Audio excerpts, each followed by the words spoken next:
Saludos, algo más.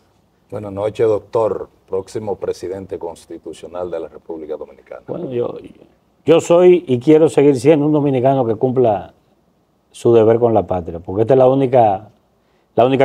única tierra que tenemos, el único lugar donde nadie nos puede llamar extranjero.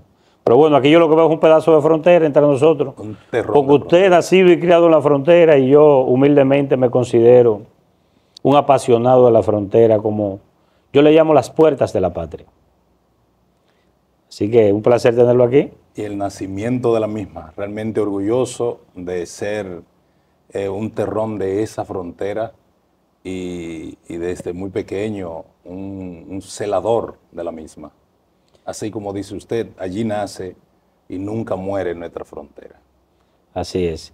Y usted sabe que yo digo que todo gobierno, todo presidente, todo gobernante, todo jefe de Estado que no entienda, que no comprenda cosas muy elementales, algo más. Primero, cada peso gastado, bien invertido en la frontera, es una ganga. Porque el retorno que representa la preservación de la frontera es invaluable para una sociedad. Dos, el jefe de Estado que no entienda lo que ha sido una constante histórica por milenios, desde que el mundo es mundo y desde que el concepto de frontera comenzó a existir, ha ocurrido una constante. ¿Cuál es? Ciudad-estado en la época medieval, imperios. No importa la forma de gobierno, ni la extensión de esa forma de gobierno. Todo gobierno y forma de gobierno que no ha preservado sus fronteras termina inexorablemente desapareciendo. El Imperio Romano, que todavía hoy está presente en la cultura occidental como arquitecto del mundo que hoy vivimos, el Imperio Romano comenzó su desgracia. El inicio del fin del Imperio Romano se inicia cuando en ese imperio próspero de más de 20 millones de kilómetros cuadrados, los gobernantes, quien llevaba sobre su cabeza la púrpura romana, el emperador romano, dejó de entender la clase gobernante en Roma que la preservación de los linderos del imperio era la prioridad para la preservación misma del imperio. ¿Y qué ocurrió? ¿Qué ocurrió con el Imperio Romano? Hay un libro que se llama, una obra genial, yo digo que fue escrita por inspiración divina, por un autor que se llama Edward Gibbons, que se llama Ocaso y Caída del Imperio Romano. Ahí él relata que el ocaso de ese imperio comienza cuando la copa se hizo más ligera que la espada. O sea, para un soldado romano, para un hombre, una mujer del Estado romano, era más fácil, más rápido tomar vino que blandir la espada para defender la república. ¿Y qué ocurrió? Bueno, que los romanos, acomodados en la prosperidad del imperio, nadie quería ya hacer las tareas agrícolas, sembrar, cosechar. ¿Y qué se le ocurrió a un idiota en el corazón del Imperio Romano? Bueno, pero démosle entrada a los bárbaros con una condición, que nunca pudieran portar armas. Una solución mágica que se inventan los idiotas. Y se le permitió entonces, en la frontera del Imperio Romano sobre todo, que comenzara ese trasiego, ese intercambio entre romanos y bárbaros, muchos de los cuales entraron dentro de los límites geográficos del Imperio Romano para hacer las tareas que los romanos no querían hacer. Y como no podían tener ningún tipo de armas, pues sencillamente se entendió que no podían ser una amenaza para el Imperio Romano. ¿Y usted sabe qué ocurrió algo más? Que durante décadas esos bárbaros fueron en las labores agrícolas diciendo una azada, bueno, se me perdió esa azada, bueno, se perdió, dale otra. Una herramienta menos, pero ellos la guardaban y la iban silenciosamente amolando, afilándola. Y cuando se sublevaron Usted sabe lo que pasó, que ese imperio milenario terminó llegando a las puertas de Roma, un líder bárbaro llamado Odorico. Y ahí concluyó la historia gloriosa del Imperio Romano, porque no cuidaron sus fronteras. Es que, y nosotros estamos a tiempo de que en República Dominicana no se repita esa historia del Imperio Romano. Pero doctor, es imposible, y he escuchado mucho ese discurso que parece que cuando los funcionarios quieren hablar bonito, hablan de que la frontera tiene una deuda histórica. Y yo escucho eso repetidamente, pero yo creo que eso no hay que ir a la NASA a hacer un estudio para saber cuáles son las razones por las que la frontera ha acumulado esa deuda. Pero mientras se tome como referente principal la densidad poblacional para la asignación de fondos para las provincias, será imposible hablar de desarrollo de provincias apartadas, como es el caso de la frontera. Cada vez hay menos población, pero en consecuencia cada vez habrá menos inversión. Lo que significa que nosotros tenemos que irnos a la raíz de cada uno de los problemas de la frontera y, en efecto, posiblemente la solución de los problemas fronterizos de este país pueden ser exactamente la solución de las grandes urbes. ¿Por qué? Porque si nos vamos a los cascos urbanos, en el caso del Distrito Nacional y el Gran Santo Domingo, Santiago y otros, podemos observar que el número de población ya habitante allí corresponden a la frontera, vienen de la frontera, lo que significa que por la falta de oportunidad de los dominicanos en la frontera han tenido que emigrar a otros pueblos, dejando abandonado aquello. Y en el orden de lo que es la protección fronteriza, usted puede mandar todos los soldados de la República Dominicana a cuidar la frontera. Y si el pueblo está abandonado, ni siquiera qué comer tendrán los soldados, pues no hay quien siembre la frontera, lo que significa que las inversiones en el desarrollo sostenible de los pueblos fronterizos, 5 que hacen limítrofe con Haití y 2 más que tienen igual característica, que son 7, es exactamente la inversión, la infraestructura, en empresas de manufactura, que haya empleo y que podamos empoderar a los mismos dominicanos para que estos se conviertan en guardianes y vigilantes de la frontera. Y esto puede ser lo que provoque exactamente lo que nosotros podemos llamar seguridad fronteriza. Pero eso es brutalmente cierto, Angomás. Mire, a veces hay gente que dice, pero esta gente critica mucho, pero que me hablen de propuestas. A mí se me ocurre, escuchándolo a usted, hacerle una propuesta al país. Porque estos políticos son tan sinvergüenza que ellos entienden que si uno plantea algo que vea en bienestar del país, eso a ellos lo humilla y lo golpea. Mire, con lo que se gasta aquí mensualmente en publicidad, cerca de 700 millones de pesos cada mes, con eso nosotros podemos hacer lo siguiente: invertirlo en la frontera, creando proyectos habitacionales, pero de calidad, donde las familias que habiten ahí puedan estar cómodas, con escuelas de primera para sus hijos, con un internet de 500 gigabytes, que esos muchachos estén hiperconectados, pero viviendo ahí en la frontera. ¿Y a quién mudaríamos en esos complejos habitacionales?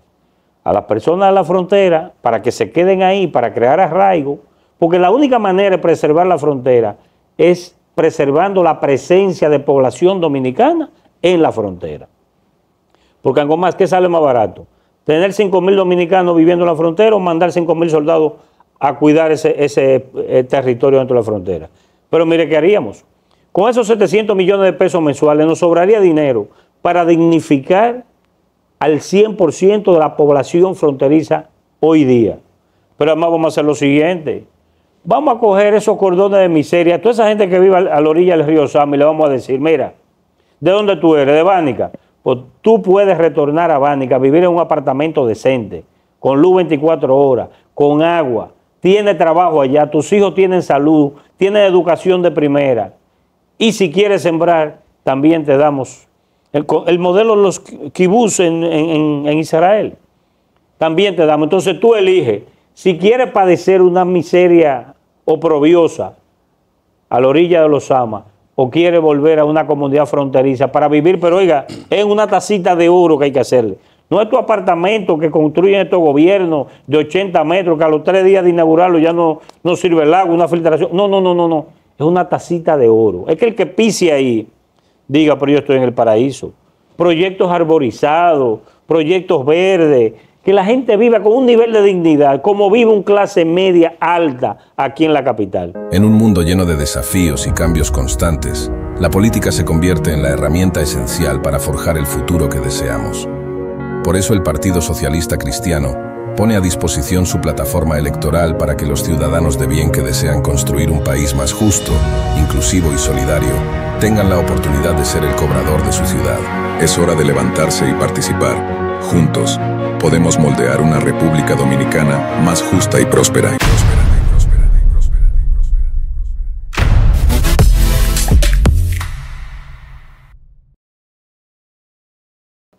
¿Y usted cree, qué usted cree que va a pasar ahí cuando la gente diga, pero yo ya vivo como un príncipe? El hijo mío por la mañana se come una manzana, a las 11 una mandarina, a las 3 tiene actividad física. Hay que crear espacios dignos, pero dignos de verdad, donde los dominicanos puedan estar felices. ¿Y usted sabe qué vamos a hacer? Cada familia dominicana que dentro del matrimonio con su esposa tenga un tercer hijo, el gobierno le va a dar un incentivo adicional por cada hijo adicional. Ya que vamos a repoblar la frontera. Desde luego. Pero tenemos el dinero, algo más. Lo que no hay es la decisión. Pero eso es tan... Y perdóneme, puede haber una política pública que le cree mayor nivel de respaldo a un gobierno que esa. Cuando las guaguas, en vez de venir cargadas de haitianos a la frontera hacia la capital, sea de dominicanos que vayan de la capital a vivir en la frontera, con un nivel de dignidad desconocido hasta ahora para la frontera dominicana. Pero eso es tan simple y objetivo, lo que usted acaba de decir, y muy cierto de decir, que la Constitución prevé en su artículo 10, y es mandatorio para los funcionarios públicos, el desarrollo de la frontera. Es exactamente enfocado a lo que nosotros decimos. Y los dominicanos que viven aquí en Santo Domingo, en orilla de ríos, arroyos y cañadas, en zonas vulnerables, la mayoría que vienen de esa frontera, usted hace un censo y cerca del 40% está en la disposición de regresar a su frontera a vivir. Nosotros ya en algunos grupos sociales hemos hecho censo a través de las iglesias y hemos identificado y detectado grande cantidad de población que está en la disposición de regresar a su frontera, siempre y cuando el gobierno establezca dentro de sus políticas invertir allá para ayudarle. Y no solo eso, que eso impactaría entonces en la solución del, digamos, el desahogo de las grandes urbes.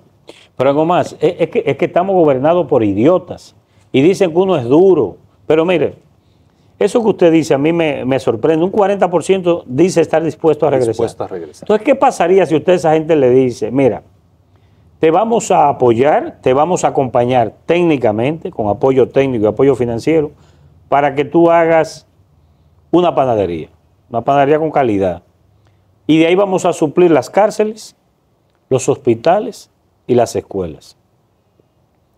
Tú estás creando empresas, tú estás creando negocios, tú estás creando empleo. O sea, cómo lo que el Estado consume, tú lo puedes utilizar, esa capacidad de consumo del Estado dominicano, tú la puedes utilizar como incentivo al desarrollo comercial y empresarial de dominicanos que se instalan en la frontera. Porque algo más, un negocio, una microempresa, una pequeña empresa de cualquier producto, si tiene garantizado que le van a comprar todo lo que él fabrique, está resuelto. Es rico antes de ser el negocio. ¿Entiende?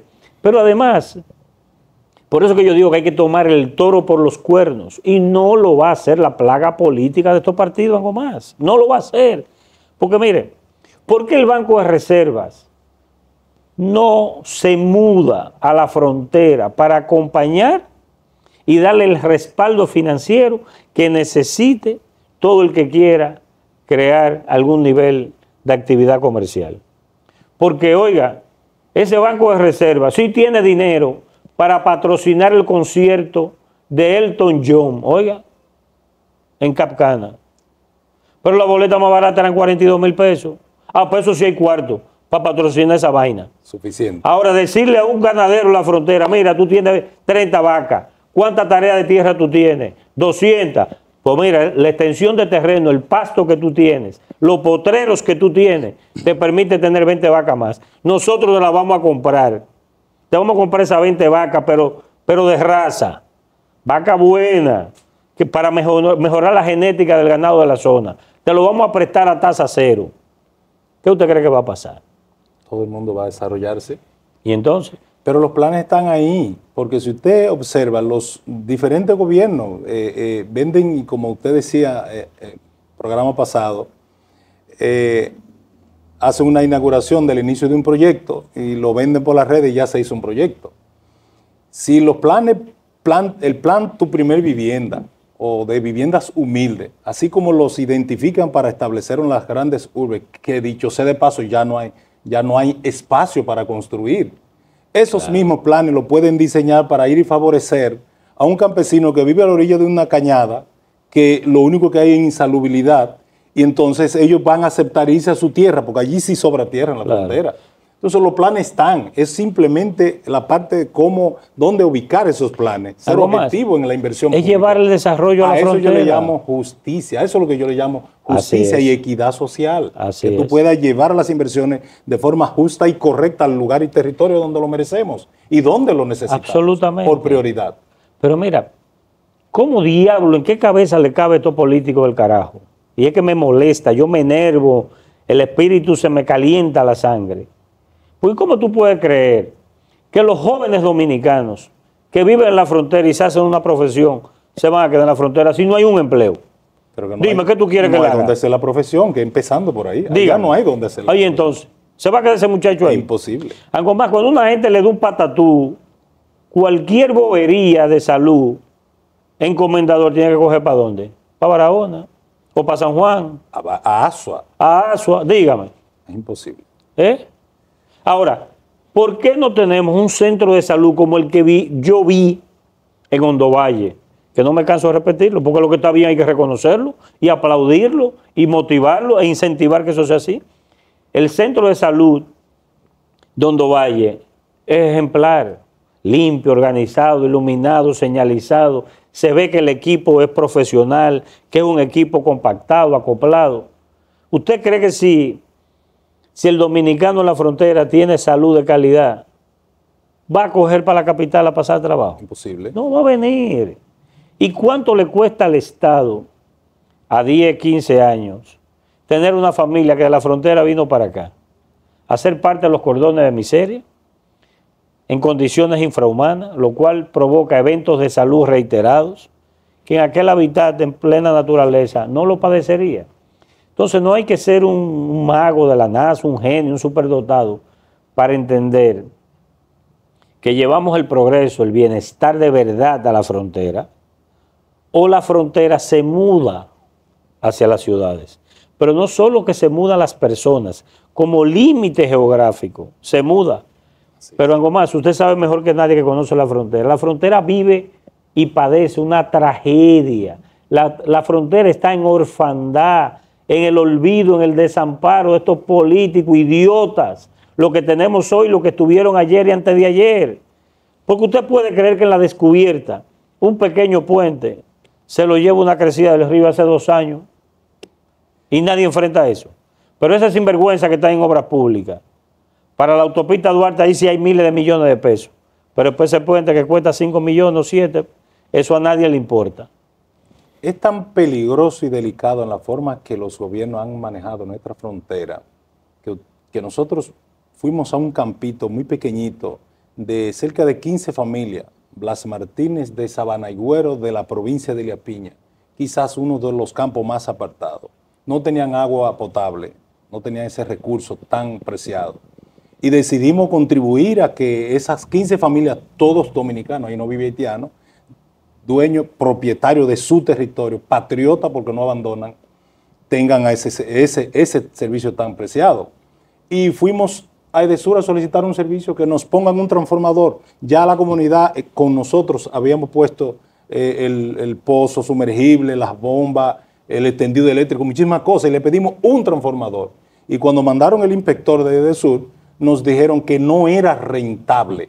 Oiga la respuesta, o sea, eso es peligroso, porque le estamos diciendo a dominicanos, muchos o pocos, pero patriotas reales, que abandonen su tierra porque allí no se puede invertir. Como ellos no lo ven, no ven la garantía de retorno de esa inversión, lo pueden considerar inversión. Hay que esa gente se queden ahí, tú quieres mejor inversión que esa. La ley dominicana tiene que prever, y por eso los legisladores tienen que ser finos y observadores y presentar esas iniciativas en donde las inversiones en esos pueblos fronterizos no se vean como una inversión de retorno, se vean, doctor, que se está haciendo un gasto, una inversión de protección a la frontera. Pero lógico que eso no es un negocio. Bueno, podemos poner como referente, y vale decir que Balaguer aterrizaba en el centro de cualquier montañita en la zona fronteriza, cuando veía que había un pulmón, ya sea por la parte ecológica, como también por su población y la protección de nuestro limítrofe de la frontera, y decía, aquí hay que crear un pueblito, sin existirlo. Establecía las condiciones para establecer ese pueblito, porque eso equivalía a la protección de la frontera. Claro. Usted pide allí que le haga un camino de 4 kilómetros. Ahí se van demasiados millones y no se observa, no se ve de dónde está el retorno. No, estamos hablando de las carreteras que garantizan la circulación de los dominicanos, que protegemos. Porque cada dominicano que vive en esa frontera, porque todavía es un gran valiente que está dispuesto a proteger su frontera, porque allí no hay riqueza ni modo de vida. Tiene que trasladarse a Asua para ver un hospital con algún servicio, y aún así corremos el riesgo y nos quedamos en la frontera porque la sentimos. Yo tengo una casa donde vivir en Santo Domingo. Yo no me siento cómodo, yo me siento cómodo allá, porque yo sé que allá yo tengo la comodidad de decir, si pasan por aquí, yo soy un guardia. ¿Quién puede pasar por ahí? Bueno, cualquiera que se atreva a decir, voy a violentar el país dominicano. Me siento un guardia de la frontera, en ese sentido. No me ha motivado nada nunca. En los 40 y tantos años que tengo, nunca he sentido esa protección del Estado que me dice, Ricardo Gómez, quédate ahí que yo te protejo para que tú me ayudes a cuidar esa frontera. Y ese debe ser el mensaje, que el gobierno desde allá arriba, cualquier gobierno, diga, cada uno de esos dominicanos que están en esa frontera es un soldado que está a la disposición de luchar por su territorio. Pero si no le damos nada que celar, si no invertimos en ellos para que se sientan parte de los intereses de la frontera y de sí mismo, entonces, ¿qué cuidamos? Si ya yo no tengo una mata sembrada, ¿qué cuido yo en la frontera? Claro, me interesa cuidarlo y voy lo celo. Pero si no hay una iniciativa desde el gobierno y de los gobiernos, porque la República Dominicana cada 4 años cambia de gobierno, lo que significa que no debe ser una meta de un gobierno. La frontera, que la ley, usted no observa que en la Constitución hace esa excepción y encierra en su artículo 10, enfoca a los funcionarios, obliga e induce a los funcionarios a que se enfoque a invertir en la frontera. ¿Por qué no lo hacen las demás?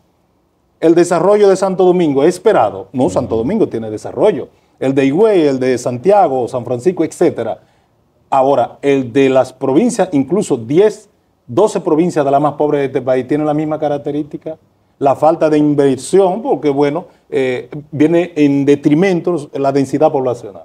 Pero nosotros esperamos que, y yo creo que Dios está poniendo ese escenario y ese momento de que de alguna manera podamos revertir eso, porque estamos a tiempo. Incluso las provincias fronterizas son ricas, solamente necesitan ser bien administradas. Así es, miren, yo reitero una convicción que no tiene nada que ver para mí con política ni lo electoral, es una convicción acendrada en mi corazón. Por eso he ido tantas veces a la frontera. Aquí hay que hacer un muro de desarrollo. El único muro en el que yo creo en la frontera es el muro de ley, orden, bienestar y desarrollo. La frontera, en Gómez, desde mi perspectiva, hay que convertirla en una tacita de oro para que el nacional haitiano, de que ponga un dedo en el territorio dominicano, diga, esto es otra cosa.